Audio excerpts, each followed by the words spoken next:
Olá pessoal, muito bom poder estar de volta com vocês aqui. Conforme eu disse, eu estive esse mês de janeiro, essa parte do mês de janeiro, envolvido com o treinamento de líderes da Mocidade para Cristo do Brasil e a Escola de Jesus, lá no nosso acampamento próximo a Belo Horizonte. Minha ideia ali seria, em alguns dias, poder compartilhar com você algumas das coisas que estavam acontecendo por ali, mas foi tão intenso, tão puxado, que acabou não se cumprindo, né, o meu intento, o meu planejamento. Mas eu estou de volta aqui e eu espero que possamos caminhar juntos ao longo desse ano com a plataforma do Reino, compartilhando com você alguns dos insights, alguns dos princípios, algumas das coisas que Deus tem compartilhado comigo, ok? Hoje eu gostaria de compartilhar com você um texto que está em Gálatas, no capítulo 5, é um texto muito conhecido, aquele texto que fala-nos a respeito do fruto do Espírito, e das chamadas obras da carne. O texto diz assim: portanto vos afirmo, vivei pelo Espírito, de forma alguma satisfareis as vontades da carne, porquanto a carne luta contra o Espírito e o Espírito contra a carne, e eles se opõem um ao outro, de modo que não conseguis fazer o que quereis. Contudo, se sois guiados pelo Espírito, já não estáis subjugados pela lei. Ora, as obras da carne são manifestas: imoralidade sexual, impureza, libertinagem, idolatrias e feitiçarias, ódio, discórdia, ciúmes, ira, egoísmo, dissensões, facções e inveja, embriaguez, orgias e tudo quanto se pareça com essas perversidades, contra as quais os advirto, como já vos preveni antes. Os que as praticam não herdarão o reino de Deus. Entretanto, o fruto do Espírito é amor, alegria, paz, paciência, benignidade, bondade, fidelidade, mansidão e domínio próprio. Contra essas virtudes não há lei. Os que pertencem a Cristo Jesus crucificaram a carne com as suas paixões e os seus desejos. Se vivemos pelo Espírito, andemos de igual modo sob a direção do Espírito.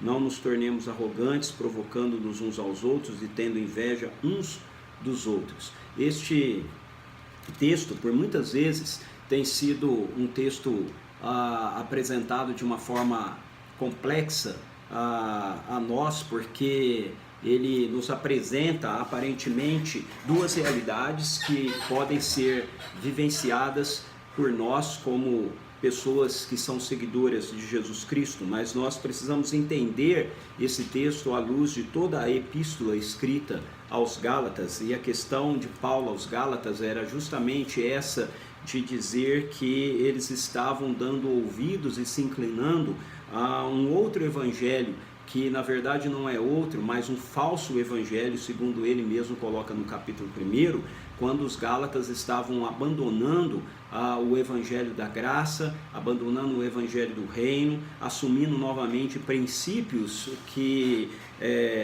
religiosos que eram ditados e determinados a partir da lei que os judeus entendiam que ainda precisavam guardar, mesmo aqueles que haviam se tornado seguidores de Jesus mediante a graça. Então o apóstolo Paulo ele vem discorrendo ao longo de toda a carta aos Gálatas a incoerência dessa realidade, e ele vai nos apresentando o fato de que o poder do Evangelho, através da vida de Jesus, nos libertou definitivamente do jugo da lei, como um esforço da nossa parte para nos relacionarmos com Deus. Então no capítulo 5 ele começa dizendo que Cristo nos libertou para a liberdade, e nós não deveríamos novamente nos colocarmos debaixo de jugo de escravidão, ou seja, nós não deveríamos nos colocar novamente na dependência da lei, acreditando que através da prática dela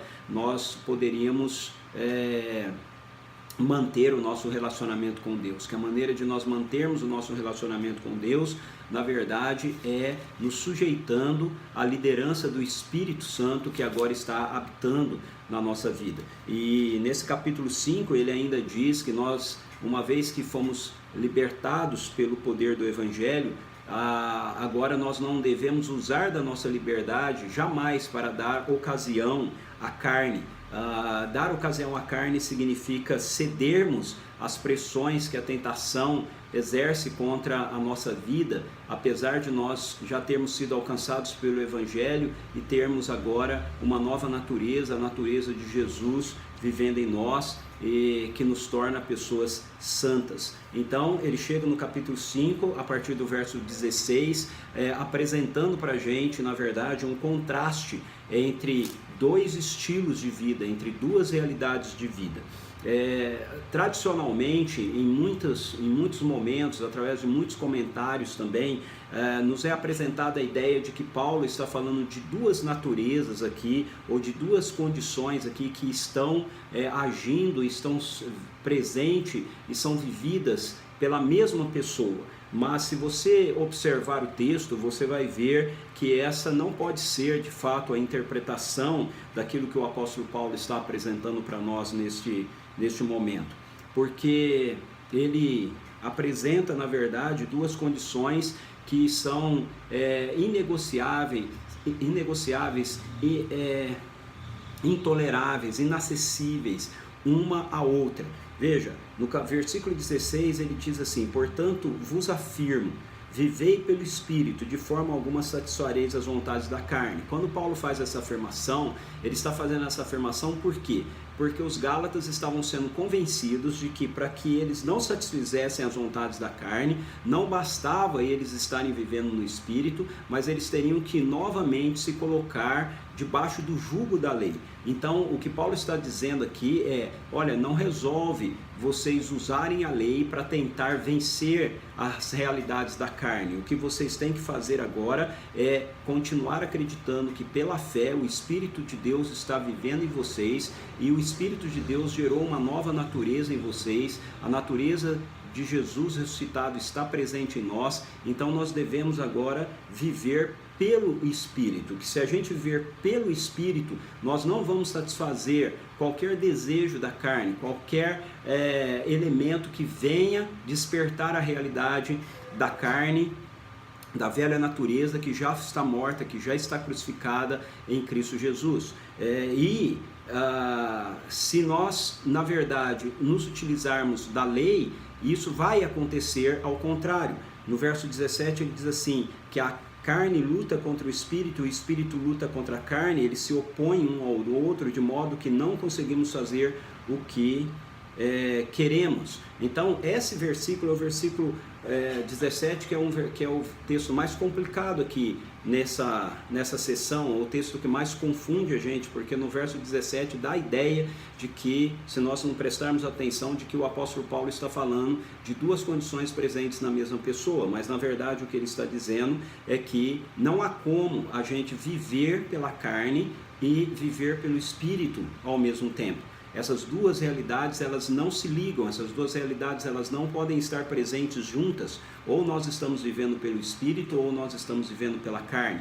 Quando é que nós estamos vivendo pela carne? Nós estamos vivendo pela carne quando nós ainda achamos que precisamos da lei como um recurso externo para fazer com que nós possamos nos relacionar com Deus. No verso 18 ele diz assim: contudo, se sois guiados pelo Espírito, já não estáis subjugados pela lei. Então o que ele está dizendo para nós é que se nós estamos vivendo pelo Espírito, se nós estamos sendo guiados pelo Espírito, nós não precisamos mais da dependência da lei para nos dar vitória contra a carne. A carne é vencida pela realidade de que o Espírito Santo de Deus está vivendo em nós. Se ele está vivendo em nós, então a carne não pode viver em nós. Carne aqui no sentido da velha natureza, ela não pode mais operar em nós. Quem opera em nós é o Espírito Santo de Deus. E aí então, para confirmar isso, ele diz: ora, as obras da carne são manifestas ou são conhecidas em algumas traduções, e aí ele faz uma lista dessas obras da carne, que são atitudes e comportamentos externos que as pessoas adotam e que as pessoas têm na sua vida diária, e que muitas e muitas vezes as pessoas estão tentando usar a lei para combatê-las. E ele diz para a gente que as pessoas que vivem de conformidade com essa realidade, com a realidade das obras da carne, como ele já tinha advertido, os que praticam essas coisas não herdarão o reino de Deus. Então veja, não pode ser duas realidades presentes na mesma pessoa, porque não é ora o Espírito está nos dominando e ora a carne está nos dominando, porque Paulo diz que as pessoas que vivem dominadas pela carne, elas não herdarão o reino de Deus. E então, se nós temos um estilo de vida assim, na verdade nós não estamos salvos. O que Paulo está fazendo aqui então é um contraste entre dois tipos de pessoas: pessoas que vivem dominadas pela carne e pessoas que vivem dominadas pelo Espírito. Pessoas que vivem dominadas pela carne podem ser pessoas que estão sujeitas à religião, pode ser pessoas que estão tentando, através da religião, aqui no caso da lei, vencer as tendências da carne, as obras da carne, mas eles não são bem-sucedidos. No entanto, aqueles que vivem pelo Espírito, eles são bem-sucedidos contra a carne. Por quê?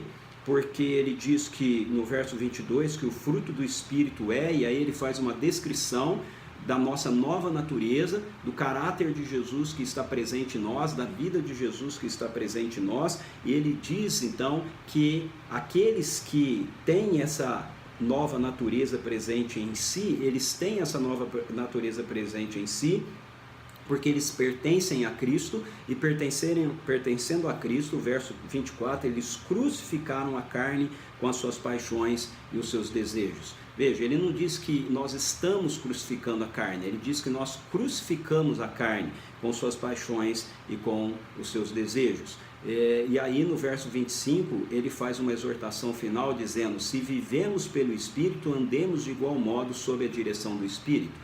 Ou seja, o que ele está dizendo é: se nós afirmamos que nós vivemos pelo Espírito, se nós afirmamos que nós nascemos de novo, se nós afirmamos que a realidade da vida ressurreta de Jesus está em nós, se nós afirmamos, como ele mesmo afirma em Gálatas capítulo 2, versículo 20, entretanto, desculpa, aqui é o 3, Gálatas 8, fui crucificado juntamente com Cristo, e deste modo já não sou eu quem vive, mas Cristo vive em mim, e essa nova vida que agora vivo no corpo, vivo-a exclusivamente pela fé no Filho de Deus, que me amou e se sacrificou por mim. Se nós fazemos essa afirmação, então nós estamos vivendo no Espírito, e se nós estamos vivendo no Espírito, então a lógica é que nós devemos também andar sob a direção do Espírito, ou seja, manifestarmos na nossa vida os frutos do Espírito, andarmos de conformidade com a sua direção. Em outras palavras, não há como nós vivermos no Espírito e andarmos na carne. Se nós estamos andando na carne, então na verdade nós não estamos vivendo no Espírito.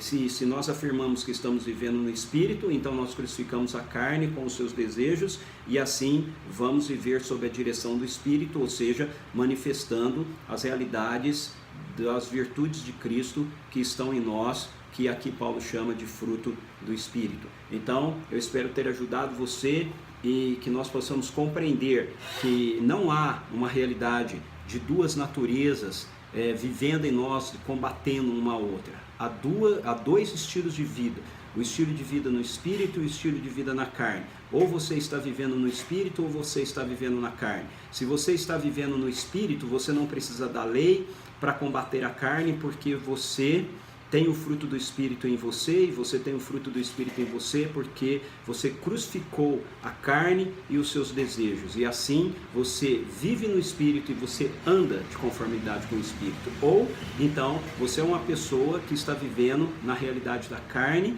e as evidências disso são as obras da carne que se manifestam na sua vida, e ainda que você tente usar a lei para vencê-la, na verdade você não pode herdar o reino de Deus, porque as pessoas que praticam essas coisas não herdarão o reino de Deus. Então deixe-me orar por nós nesse momento. Pai, em nome de Jesus, nós te damos graças pela realidade do Teu Espírito que habita em nós, que cremos em Cristo Jesus.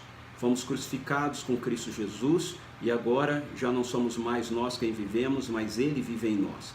Ele vive em nós porque o Teu Espírito vive em nós. E o Teu Espírito que vive em nós, gera em nós as virtudes do Teu Filho, e assim, confiados nisso, nós queremos andar de conformidade com a direção do Teu Espírito, e não na tentativa de cumprirmos a lei para vencermos a nossa carne, porque a nossa carne foi crucificada com Cristo juntamente com os seus desejos. Agora, portanto, nós estamos livres para podermos viver de conformidade com o teu querer, com a tua vontade, e não queremos usar da nossa liberdade conquistada em Cristo Jesus para dar acesso qualquer ao pecado em relação à nossa carne, para que ela possa, em qualquer momento da nossa vida, nos reger ou nos dominar. Muito obrigado pelo teu amor por nós, em nome de Jesus. Ok? Deus abençoe a sua vida. Até o nosso próximo encontro.